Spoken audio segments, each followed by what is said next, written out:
Hello, my name is Jorb. I love gear. And today I'm talking about what is right in front of me, the Korg Poly 61. It is a synth I'm very fond of.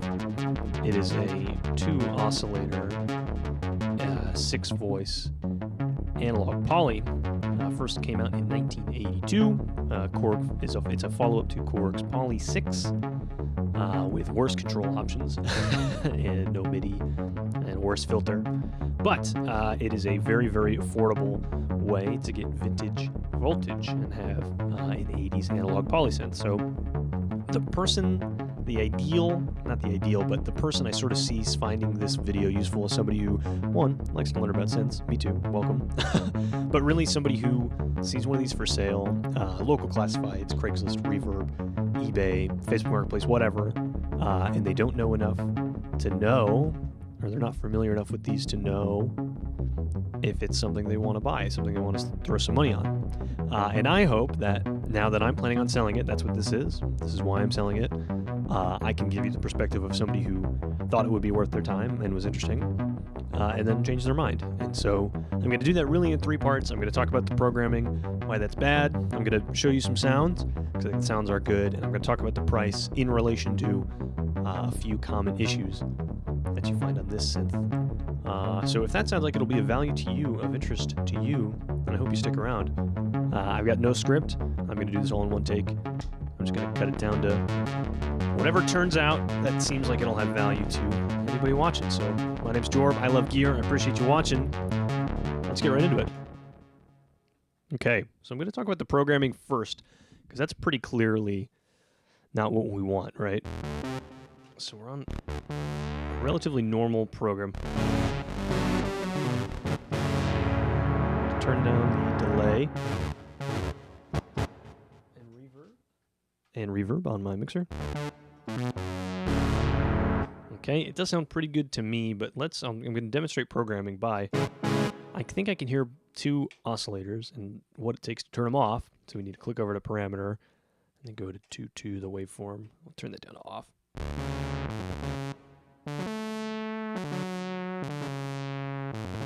That is 1 oscillator, and now let's make sure the filter's not doing anything. So cutoff is, we have to plug in 3-1, we see that here, and then hold up and down to actually change the parameter, which is horribly slow compared to if we had a knob. But it's not completely valueless.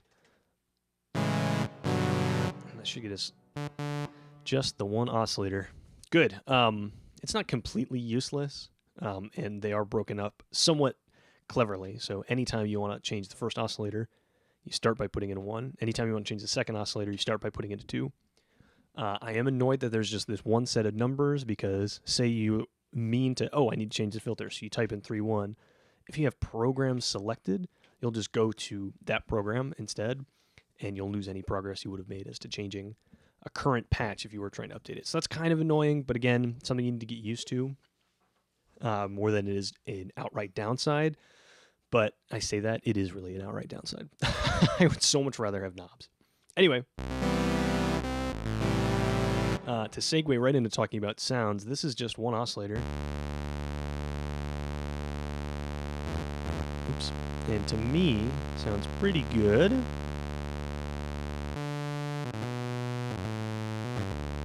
So to change our waveform here, we're going to go to 1 and then 2. And right now we're on saw. There's pulse. Here's variable pulse. We plug in 1, 3. How variable is our pulse? It's only 1 through 7. So there's my chance to highlight another problem. A lot of these don't have very deep resolution. 1 through 7 for pulse width can kind of get you there because it's always variable. But for something like resonance being only, 7 steps, that is, come on guys, that's not enough. So I'll show you what, just because I highlighted it. Let's listen to that. So 3-2 is our resonance. And a chance to highlight something else. In effort to solve that, if you can see that, I've modded in these 2 controls, which is, there's a lot of resources all over the internet. But this is live control of feedback, sorry, live control of cutoff and resonance. And so I'm going to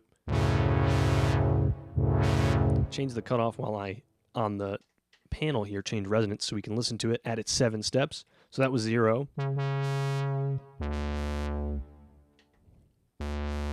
1. And 2. And 3. And 4. And 5. 6. And 7. That, I don't know about you. There's not a ton of difference between 6 and 7, and 7 isn't quite high enough to be the full range I would want.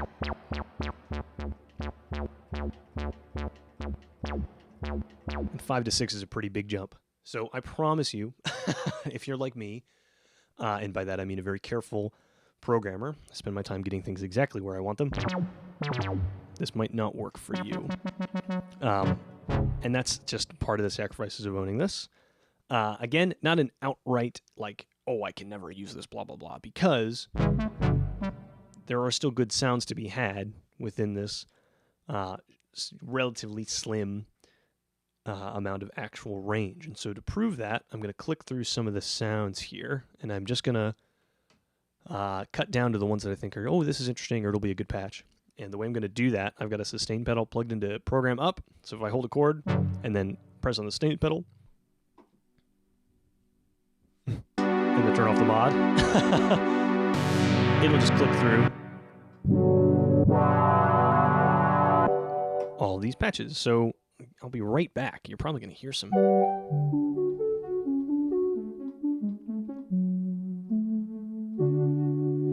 very pleasant stuff and some harsh stuff.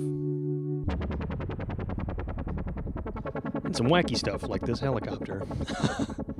I'm just saying this later, and I'm going to throw it in wherever it's relevant. There's no effects. This is mono output. There's no chorus, anything. I've got a little reverb on the mixer, but that's it. This is just mono out synthesis, and that's it. Okay.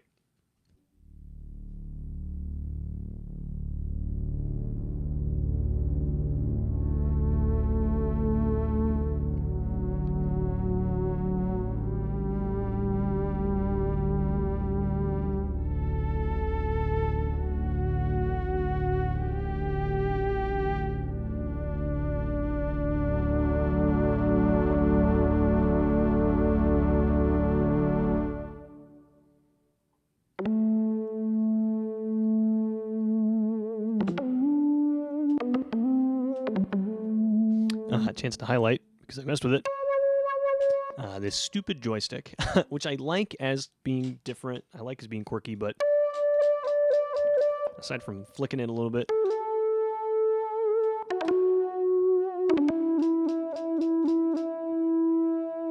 I don't see a lot of value in it. I do, I say that, and immediately now I'm like, you know what? It is nice to have it, the bender like that. I like having the pitch bender like that. I wish the mod wheel was something separate.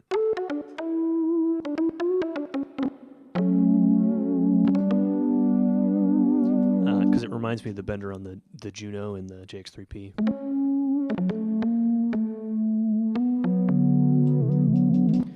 Okay, that's too much.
I'll end here.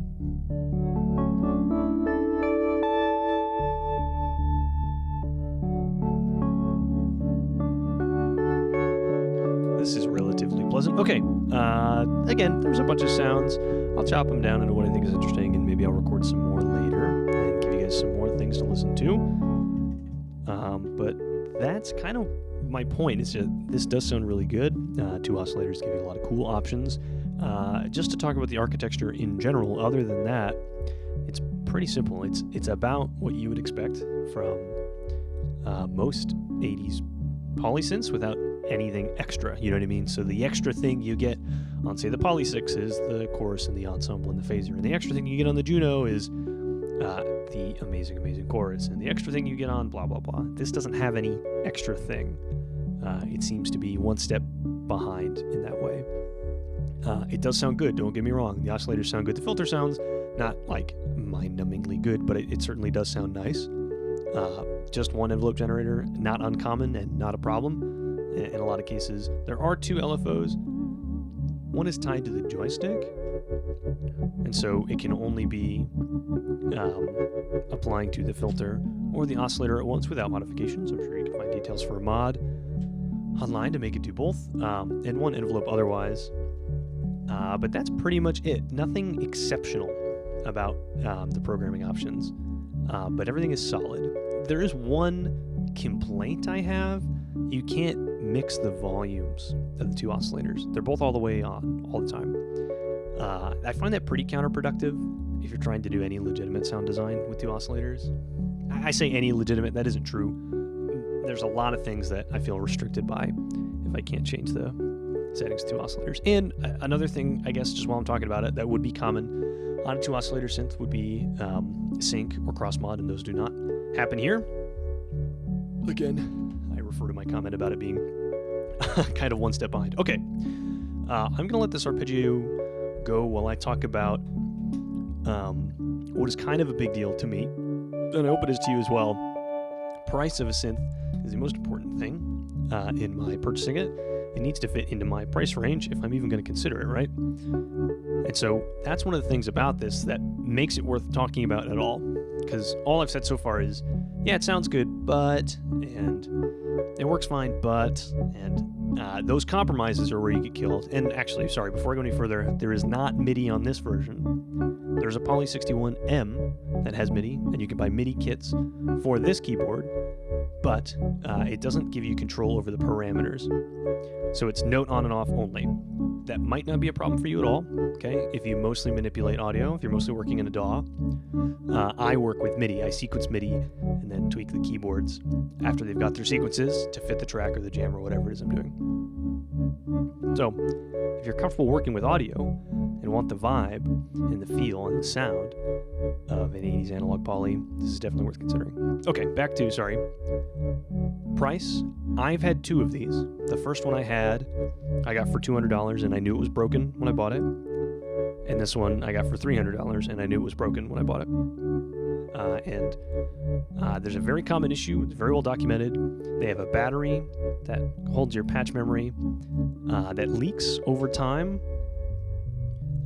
And it leaks all over circuit board traces and other components and integrated circuits.